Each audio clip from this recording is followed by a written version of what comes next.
I took over control of the merchandising not because I thought it was going to make me rich, but because I wanted to control it. I didn't want someone using the name Star Wars on a piece of junk.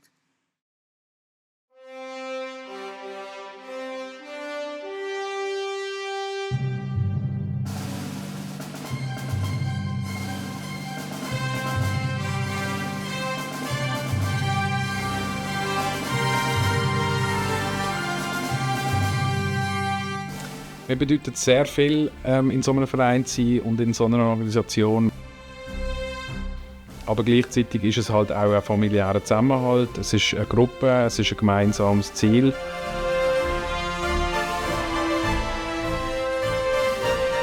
Und wenn du da erwachsene Leute siehst, die dann auch die Augen anfangen so leuchten, das ist schon etwas sehr Schönes. Und auch die Kinder haben immer mega Freude. Überall die Tage, wo du an einer Messe bist, das ist so fantastisch. Da haben so viele Leute so viel Freude. Du musst immer sagen, du hast das Richtige gemacht.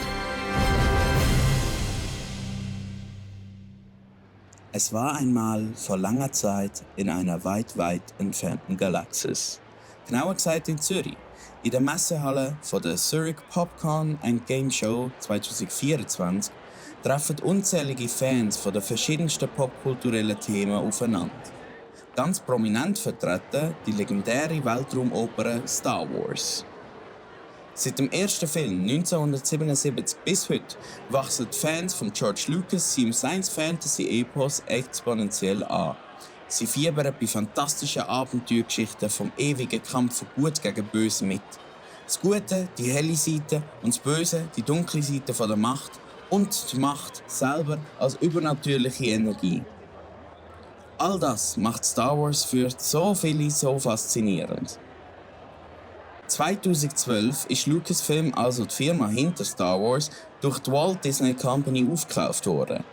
Das hat dafür gesorgt, dass bis heute immer mehr Generationen mit dem Märli in Berührung kommen. Offizielle Cosplay-Vereine wie die 501st Legion oder die Rebel Legion, also Clubs, wo die Mitglieder ihre Passion in Kostüm präsentieren, sorgen ebenfalls dafür, dass es immer mehr Imperiale oder Rebellen gibt. In diesem Film schaut man hinter die Maske der Rebellen von der Helvetica Base und beantwortet viele spannende Fragen, aber vor allem, lohnt es sich überhaupt, so viel Energie da drin zu stecken und für was machen sie das persönlich?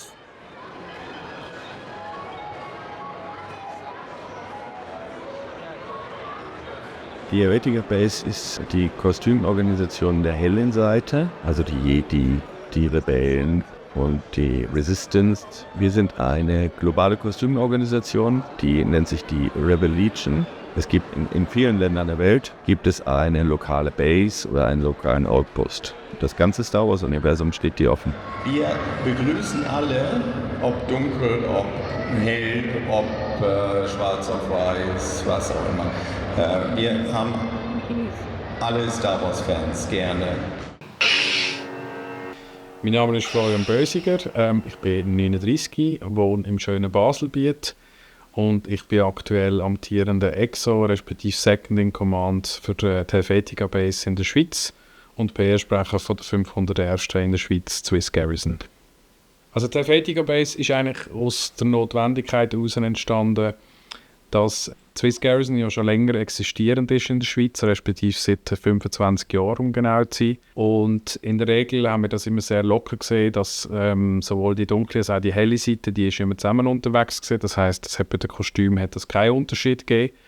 Was dann aber das Thema geworden ist, dass Disney und Lucasfilm wieder angefangen hat, solche Events aufzubauen für Premiere von Episode 7 damals.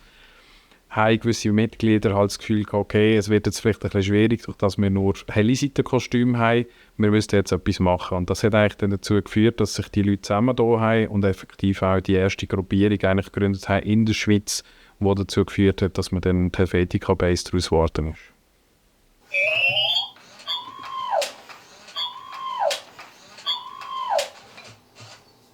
Ich bin Martina, in der Base bin ich als Maya bekannt, bis 26. Bei BMO heisst Base Member Officer bei der Helvetica Base und bin eigentlich hauptberuflich Fachangestellte Gesundheit. Also für mich ist es halt, wenn ich gerade so ein Leia verkörpern, ist es für mich wirklich etwas sehr, sehr Schönes, weil ich anderen Leuten mit der Freude mache. Und wenn du da erwachsene Leute siehst, die dann auch die Augen anfangen so leuchten, das ist schon etwas sehr Schönes. Und auch die Kinder haben immer mega Freude.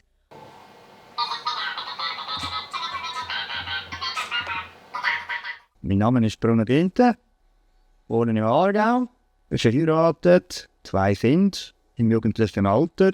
Ich bin derjenige von der ganzen Truppe, der die Geräte im Hintergrund gebaut hat und auch an der Ausstellung präsentiert. Es ist tatsächlich Modellbau. Ursprünglich mache ich Flugmodellbau.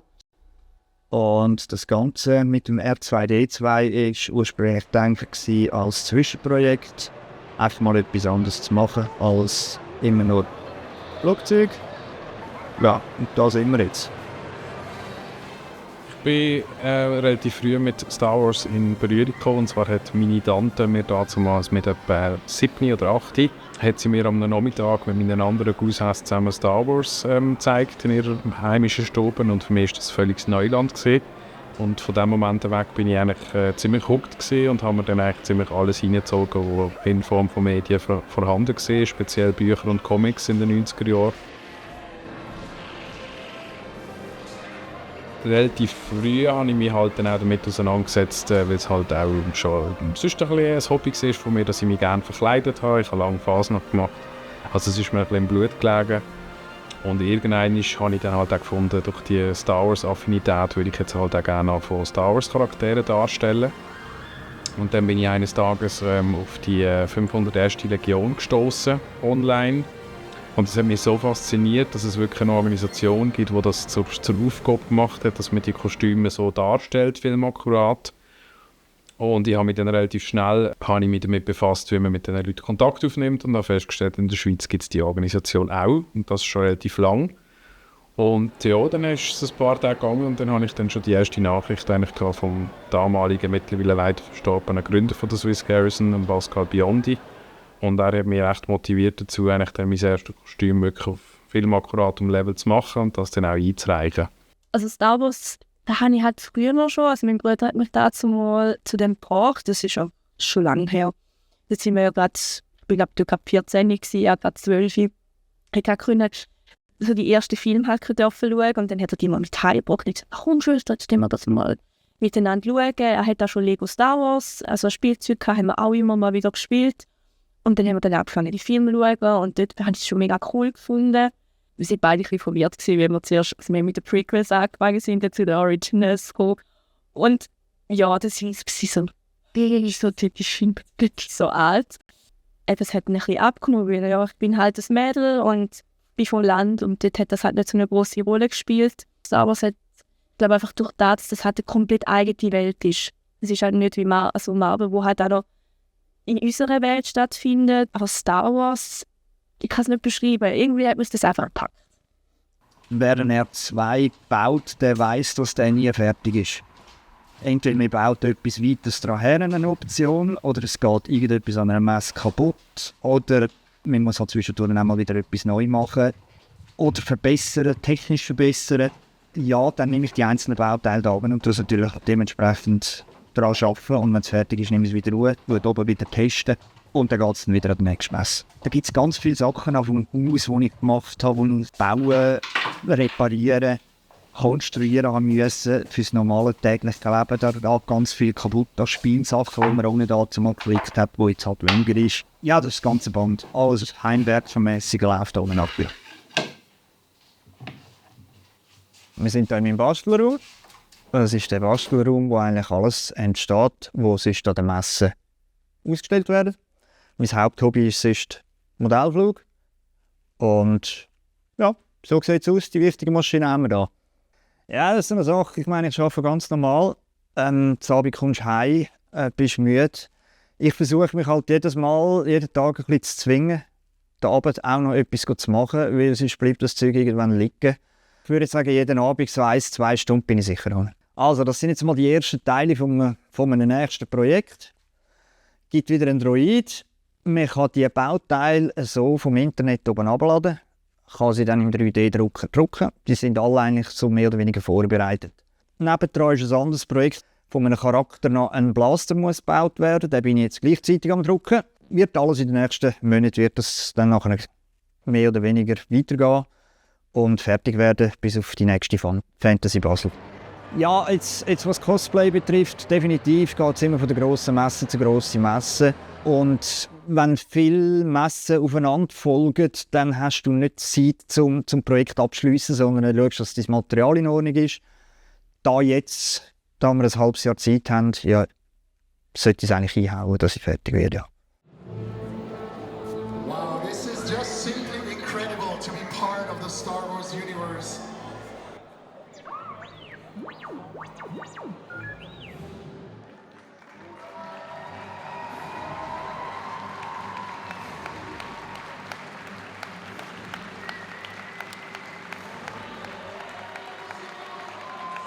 Ich habe ja 2 Pluti-Kostüme, also einmal Senator Leia aus A New Hope und jede Leia aus den Marvel Comics. Die ist wirklich eigentlich nicht so bekannt.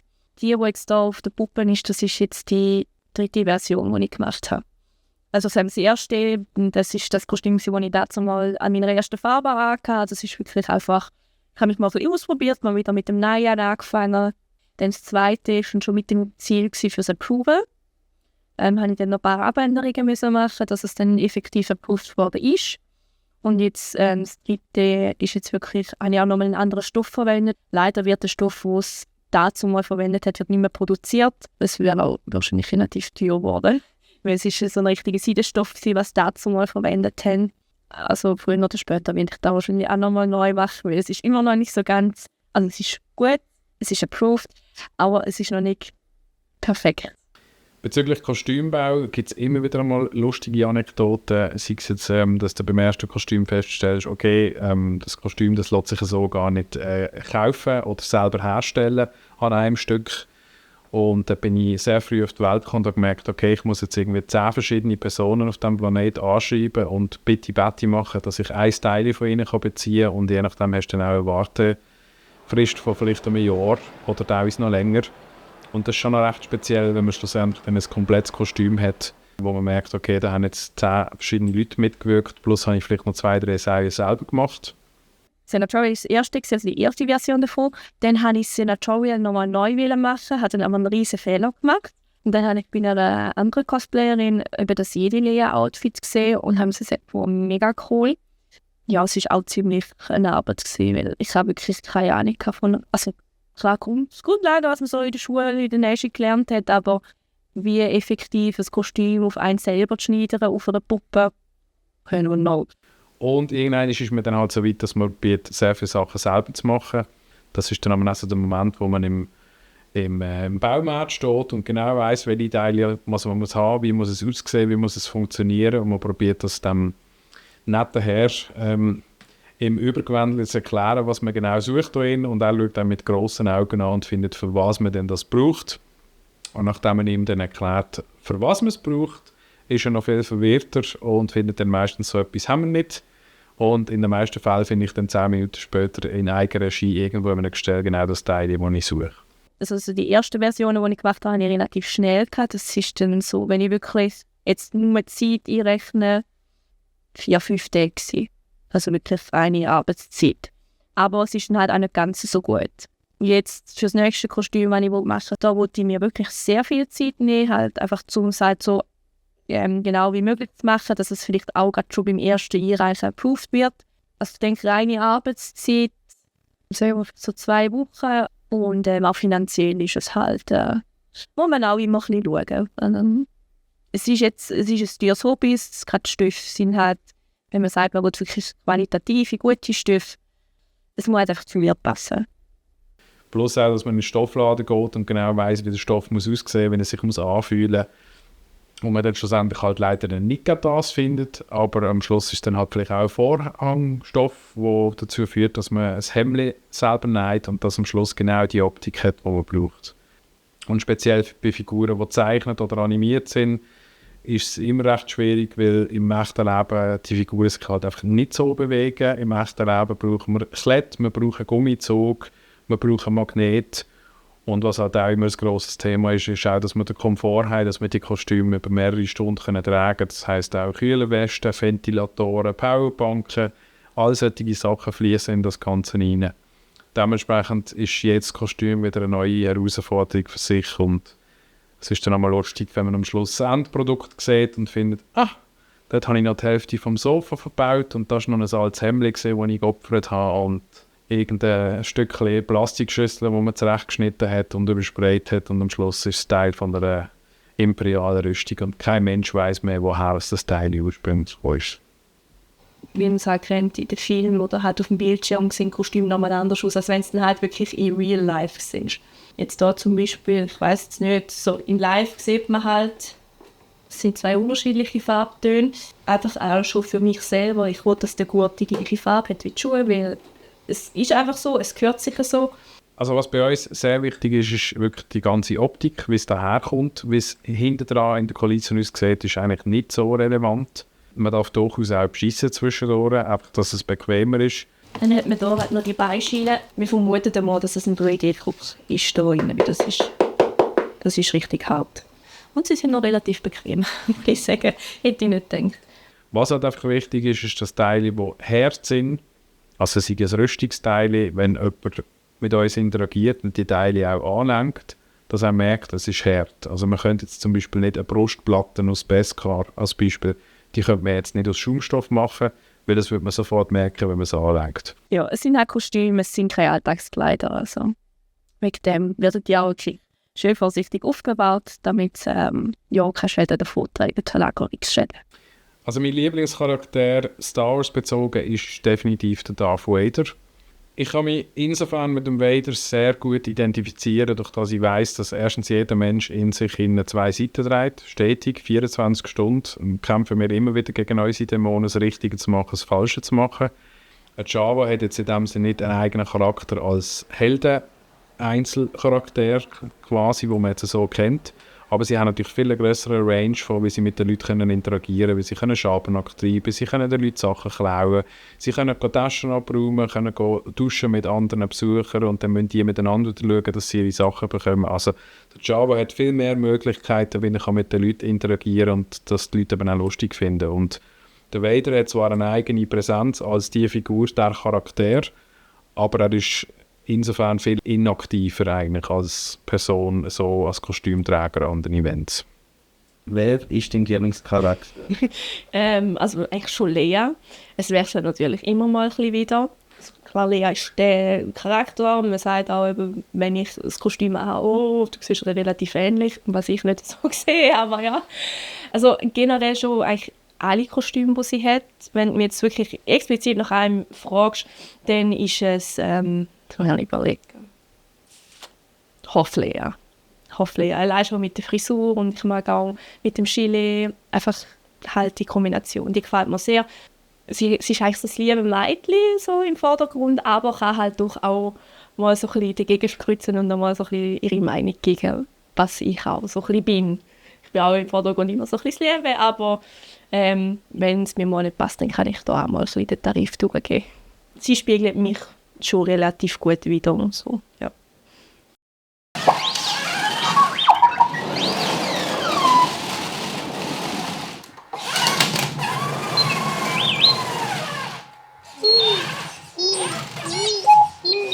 Grundsätzlich habe ich den R2 ohne jegliche weitere Gedanken eigentlich gebaut, um den im Wohnzimmer zu platzieren.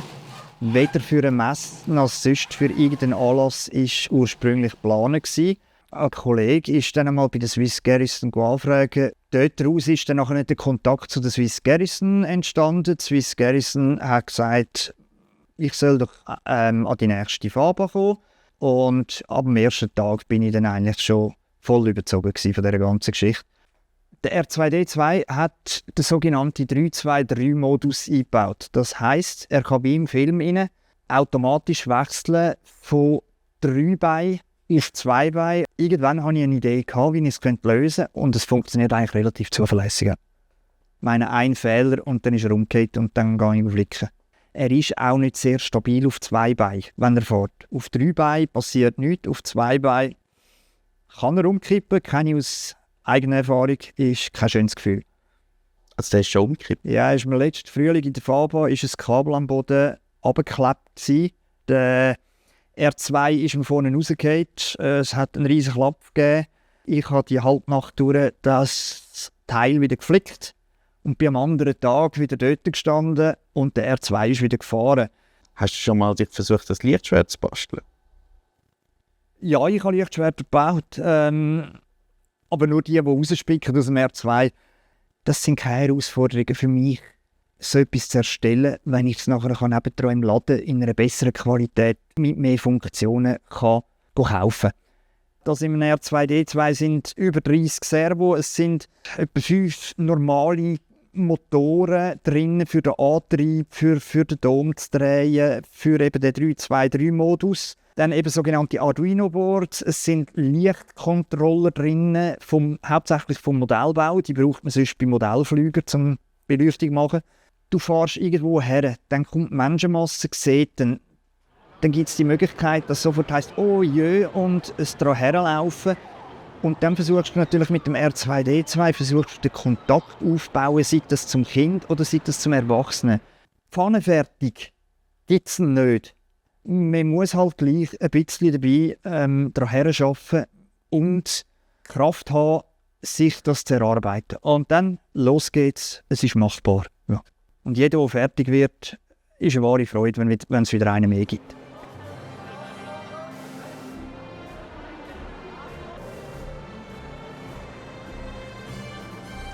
Alright, Julie Popcorn and Lisa closing up the last week. Identical eyes who face Revolution of the Swiss Garrison. Das geht lauter, Julie!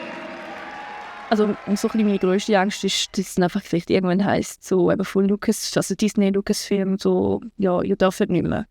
Weil es ist ja alles halt rechtlich geschützt und wenn es dann irgendwann heisst, ja, ihr dürft damit kein Geld mehr sammeln, wäre es halt schon blöd. Das ist halt das, was wir machen wollen. Und ich glaube, also eben so ganz verbieten, irgendwie uns als Gruppe zusammenzutun und irgendwo so kleine Auftritte haben, das werden sie wahrscheinlich nicht können, solange wir halt kein Geld damit machen. Es ist schon eine zweite Familie. Es ist wirklich ein Zusammensein, auch jede Veranstaltung, wo man geht. Man sieht sich, man freut sich. Wir haben alle unsere Geschichten, man wird akzeptiert, so wie man ist. Das ist sehr gesprächig. Ja. Also wenn ich nie in den Verein gekommen wäre, hätte ich meinen jetzigen Partner auch nie kennengelernt. Also ich wüsste, was ich will, dass er existiert. Das klingt ein bisschen blöd, aber ja, es ist so. Das ist wirklich so, ja, das Emotionalste auch jetzt. Also klar, wir sind immer noch zusammen und alles und ich hoffe, dass wir auch viel mehr zusammen bleiben. Eben die Base Garrison, das Klitschen hat uns zusammengebracht und dafür bin ich mega, mega dankbar. Also wenn wir jemals heiraten, also ich bin ehrlich, ich würde jetzt nicht unbedingt in einem Star Wars Kostüm heiraten, dann würde ich schon richtig eingebaut sein. Aber es wird schon viel Hinweise auf Star Wars haben. Eben unsere Kollegen von der Garrison und Base werden sehr wahrscheinlich auf Spalier stehen, also die lassen sich davon wahrscheinlich schon gar nicht abhalten. Und wir wollen es auch gar nicht abhalten, weil sie sind unsere zweite Familie und sie gehören halt einfach mit dazu. Ja, es wird so eine richtige Liebe sein. Aber trotzdem mit Ring und nicht mit Medaille, oder? Also mein emotionalstes Star Wars-Erlebnis insofern ist, glaube ich, gesehen, als ich Episode 4 in New Hope im Kino schauen durfte. Und zwar hat mich dort meine Mutter mitgenommen, damals 1997. Und das war für mich ein riesen Erlebnis gewesen, den ersten Film im Kino zu erleben und die Figuren wirklich auch mal so zu präsentieren zu bekommen und so eigentlich zu fühlen, wie sie wirklich geplant waren, und zwar auf der grossen Leinwand im Kino. Das ist wahrscheinlich etwas so der Moment gewesen, wo mich sehr geprägt hat, und das halte ich bis heute das in meinem Herz. Auf der Kostümseite und als Darsteller würde ich sagen, ist es wahrscheinlich der Moment gewesen, wo wir eine Gubheit besuchen, die schwer erkrankt ist. Und beim ersten Mal, wo wir ihn getroffen haben, bin ich nicht dabei gewesen. Beim zweiten Mal bin ich aber dabei gewesen, und dort haben uns die Eltern informiert, dass sie es schön finden, wir würden nochmal zu ihm kommen. Und dann sind wir ins Tessin runtergefahren und haben ihn nochmal einmal besucht, und er ist dann auch eine Woche später ist er dann gestorben. Und das ist recht emotional gewesen, die ganze Geschichte, speziell wenn man auf einer Kinderkrebsstation ist und eigentlich probiert, diesen Kindern, respektive dem Bub, noch eine Freude zu machen. Und das ist schon etwas, das wiegt sehr schwer. Viele Star Wars-Momente, die ich als Fan erlebe ich halt mit der Base zusammen. Und einfach, ja, der Mix macht es dann meistens auch extrem emotional für mich. Es lohnt sich definitiv, der ganze Aufwand und das Geld in die Finger zu nehmen, die Zeit zu investieren, weil schlussendlich führt das Endresultat dazu, dass du etwas hast, wo du Freude daran hast, wo du dich wohlfühlst, wo du einen Charakter kannst darstellen kannst, der dir am Herzen liegt und nach außen die Leute so können wahrnehmen, mit dir können interagieren, die Figur können erleben und mit dir können Bilder machen und Videos können machen. Und wenn du dann am Ende des Tages dann weißt, du hast jetzt mit dieser ganzen Sache, neben dem, dass du den Leuten Freude gemacht hast und auch es dir Spass gemacht hat, noch etwas hast können machen für einen wohltätigen Zweck, würde ich sagen, das ist voller Länge erfüllt. Ich persönlich für mich eigentlich für mich selber, ja. Durch das Hobby kommt man halt wirklich raus, man lernt neue Leute kennen, coole Leute kennen. Es entwickelt sich halt wirklich viele Freundschaften daraus, was mir auch extrem gut tut. Auch, aber ich sehe, es gibt noch Schlechtes auf der Welt, sondern es gibt wirklich viele schöne Momente, wo man damit sammeln kann, was halt einem selber dann auch wieder extrem gut tut. Das Grösste eigentlich am Ganzen ist, wenn die Leute herlaufen, Freude daran haben an der ganzen Sache, die du gemacht hast. Kinder strahlen in den Augen. Das ist überall die Tage, wo du an einer Messe bist, das ist so fantastisch. Da haben so viele Leute so viel Freude. Musst immer sagen, du hast das Richtige gemacht. Jede Sekunde lohnt sich da. Definitiv auch. Ihr sammelt ja Geld, oder? Wo fließt das an, sozusagen? Fließt das auch in Base bzw. Garrison? Gar nicht. Nein, also wir haben jedes Jahr einen Spendenpartner, den wir immer aussuchen, nehmen den Kontakt auf mit den Stiftungen, sind es meistens, vor allem auch für Kinder. Ja, da ist jetzt Kinderspitex und das fließt wirklich voll empfänglich an die an. Also wir verdienen keinen Rappen damit. Also dürfen wir in dem Sinn auch nicht, das ist so vorgeschrieben, aber wir haben auch gar kein Interesse daran, uns irgendwie zu bereichern. Weil für uns ist das viel erfüllender, halt Geld sammeln für einen guten Zweck. Gerade eben, wenn dann wieder Kind geholfen wird, ist das halt wirklich extrem erfüllend. Im nächsten Jahr wird die Helvetica Base 10 Jahre alt. Fazit würde ich jetzt ziehen aus der Zeit, wo ich jetzt dabei bin, dass wir erstens auch parallel zu der Swiss Garrison gewachsen sind, dass es eine grosse Familie geworden ist und dass wir nach wie vor auf einem sehr guten Weg sind. Und was für uns natürlich auch noch speziell wichtig ist, ist, dass unsere Leute sehr oft Doppelbürger sind. Das heisst, sie sind in beiden Organisationen beheimatet. Das ist natürlich immer etwas Schönes. Das ist ein Zustand, der nicht in jedem Land leider so ist. Wir sind eine Familie, wir haben ein gemeinsames Ziel und wir teilen den Tisch, wir teilen die Umkleidekabine und wir teilen alles miteinander. Und das ist etwas, was ich sehr schön finde. Jeder einzelne Moment, den man dort erlebt, ist einfach für mich extrem wichtig und ich genieße es mega, mit diesen Leuten zusammen zu sein, Zeit zu verbringen, neue Sachen zu erleben, weil eben Hochzeiten, man hat Messen, man hat Geburtstage und einfach die Erfahrungen können sammeln, das ist extrem schön und alles, was ich bis jetzt erlebt habe, ist auch immer schön gewesen.